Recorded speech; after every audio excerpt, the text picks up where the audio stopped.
Today, you will learn how to change table position in Word. First, right-click on the table and choose Table Properties from the menu. A box will open with different settings for your table. Here, you can control how the table sits on the page, how it aligns, and how close it stays to the text around it. By default, Word places tables on the left side, but if you want the table to appear in the middle, go to the Table tab and click Center under the Alignment options. If you want to move it a little more, use the Indent from Left option to shift it exactly where you want.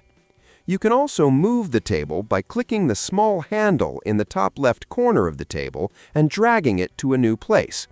When you do this, Word may change the text wrapping to Around automatically, which helps the table sit better with the text. If you want more control, open the Table Positioning option inside Table Properties and adjust the distance from the text on each side. And if the table belongs to a specific paragraph, turn on Move with Text so it stays with that text even when the content changes. That is it. If this video helped you, make sure to like and subscribe.